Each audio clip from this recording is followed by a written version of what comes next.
पहले तो आपको समझना चाहिए कि अंदर क्या है, ठीक है, और बाहर क्या है। अगर आप नहीं समझते कि अंदर और बाहर क्या है तो आप सभी गलत जगहों पर जाएंगे।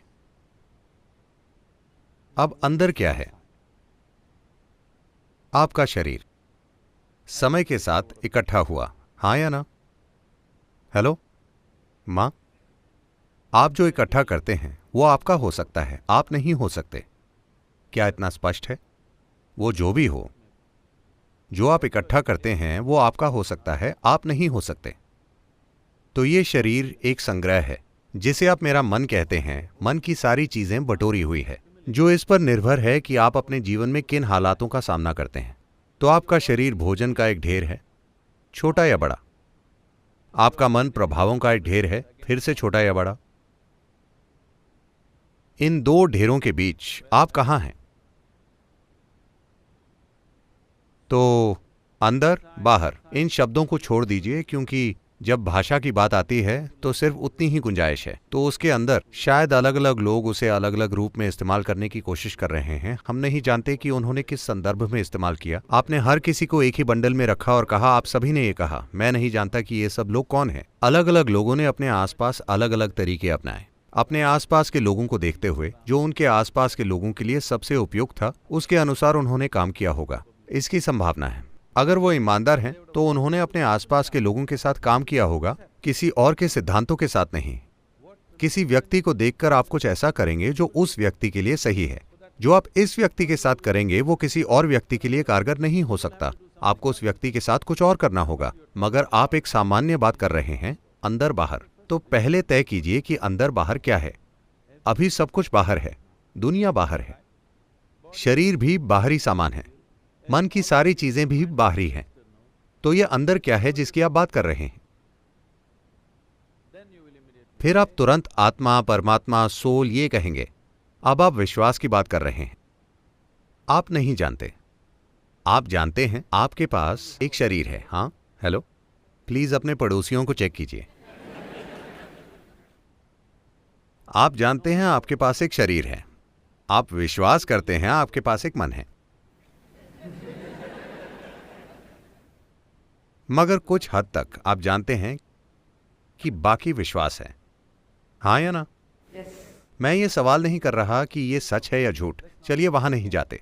मगर ये एक विश्वास है, ये अब तक आपके अनुभव में नहीं है। अगर आप किसी चीज के बारे में बोलते हैं जो अब तक आपके अनुभव में नहीं है, साफ साफ कहें तो आप बस एक झूठे हैं। इसका यही मतलब है। मगर क्योंकि झूठ पवित्र है, झूठ धर्म ग्रंथों में लिखा है, झूठ तमाम लोग दोहराते रहते हैं जो तरह तरह के कपड़े पहनते हैं, जो मूर्ख होते हुए भी पवित्र माने जाते हैं।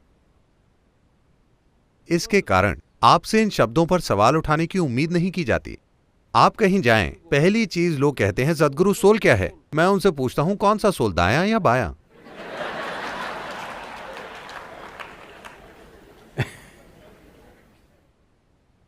तो चलिए ऐसी चीज की बात ना करें जो आपके अनुभव में नहीं है।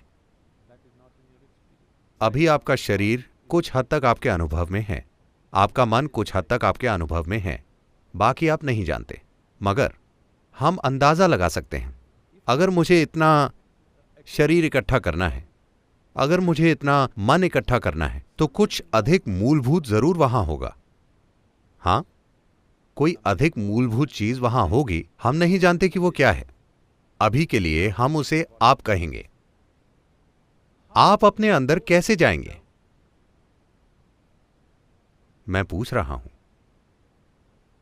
आप इस हॉल में आ सकते हैं, आप इस हॉल से बाहर जा सकते हैं, आप अपने अंदर कैसे जाएंगे? मैं पूछ रहा हूं। यह कहना कि इसे छोड़ देते हैं, यह तरीका नहीं है। आप इस तरह कीजिए, जो आप नहीं हैं उन सब चीजों को आप किनारे रख दीजिए। तो आज अगर आप सोने जाने से पहले हर वो चीज जो आप नहीं हैं उसे एक तरफ रख दीजिए। वो आपके लिए कीमती हो सकती है। आप उसके बारे में सोचिए। आपका घर, क्या वो आप हैं? ओह, मेरा घर, ठीक है, उसे लेकर आप बहुत भावुक हैं, मगर ठीक है, उसे एक तरफ रख दीजिए। आपका पति, क्या वो आप हैं? नहीं, ये आसान है, वो मैं नहीं हूं।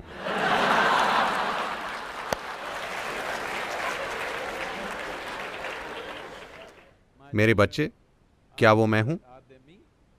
ओ थोड़ी मुश्किल है, मगर नहीं, वो मैं नहीं हूं। वो आपको बताना शुरू कर रहे हैं। अगर वो 12 साल के हो गए हैं तो उन्होंने बता दिया होगा। तो जो कपड़े आप पहनते हैं, क्या वो आप हैं? नहीं। जो शरीर आप पहनते हैं, क्या वो आप हैं? नहीं। ये सब विचार और भावनाएं, क्या ये आप हैं? नहीं। सब कुछ जो आप नहीं हैं, उसे एक ढेर में रखिए। भौतिक रूप से नहीं, दिमागी रूप से ये कीजिए। सब कुछ किनारे रख दीजिए। देखते हैं, हर दिन आप इसका अभ्यास कीजिए। एक दिन जब आप सफलता से हर चीज को एक ओर रख देंगे, जो आप नहीं हैं, जो आप हैं वो वहां होगा।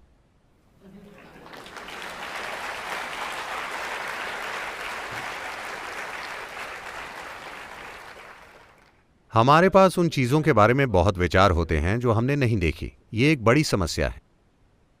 शंकरन पिल्लई ब्रिटानिया गया। क्या मैं शंकरन पिल्लई ब्रिटानिया इंडस्ट्रीज गया नौकरी के लिए, नौकरी खोजने के लिए। तो उन्हें एक स्मार्ट दूरदर्शी सेल्स मैनेजर की तलाश थी। उन्होंने उससे एक सवाल पूछा, क्या अधिक दूर है, मुंबई या चांद?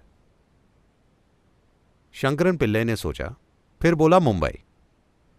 उन्होंने पूछा, क्या मुंबई चांद से दूर है? वो बोला, हां। कैसे? वेल, मैं चांद को देख सकता हूं, मुंबई को नहीं देख सकता। तो मैं ये कह रहा हूं, अगर आप अपने मौजूदा बोध से चलेंगे तो आप गलत निष्कर्षों पर पहुंचेंगे। तो निष्कर्ष निकालने की हड़बड़ी में ना रहें। Let's pay a little more attention. थोड़ा अधिक ध्यान दें। आप एक सार्थक जीवन है जिसे थोड़ा ध्यान चाहिए, है ना? दूसरे लोगों का ध्यान मत खींचिए। आपका अपना ध्यान। क्या इस जीवन को ध्यान की जरूरत नहीं है? इस पर ध्यान दीजिए, काफी ध्यान। सब कुछ स्पष्ट हो जाएगा। आपके बारे में सब कुछ आप मुझसे पूछ रहे हैं। अगर मैं आपको बताऊं आपके पास क्या होगा, आपके पास कुछ और शब्द होंगे। कुछ और शब्द आपके पास होंगे, वो आपको सच के करीब नहीं ले जाएंगे। एक और शब्द या 10 और शब्द आपको वास्तविकता के करीब नहीं ले जाएंगे। बस आपके पास किसी और को कहने के लिए ज्यादा शब्द होंगे। इस तरह की अफवाह दुनिया में फैल रही है। हर कोई जानता है ईश्वर कहाँ है, उनकी पत्नी कौन है, उनके कितने बच्चे हैं, उनका जन्मदिन कब है, उनका पता। हर भजन में लोग उनका पता बता रहे हैं, वो कहाँ हैं और उन्हें कैसे पाएं, मगर वो अपने बारे में एक भी चीज नहीं जानते। इस तरह की, क्या कहें, बहुत ज्ञानपूर्ण अज्ञानता खतरनाक है। आप जानते हैं, अगर आप नहीं जानते, ये कोई समस्या नहीं है। अगर मैं देखता हूं मैं नहीं जानता, तो जानने की संभावना हमेशा होती है ना?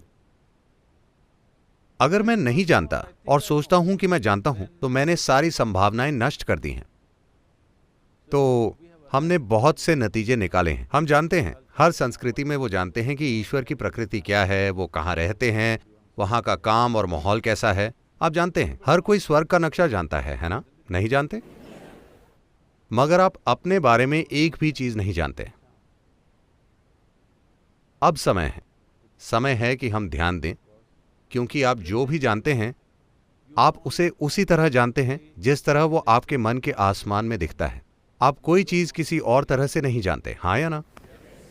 तो आपको ये ठीक करना है। आप हर चीज को अपने मन के आईने में देख रहे हैं और आईना हिला हुआ है। पहले उसे ठीक कीजिए।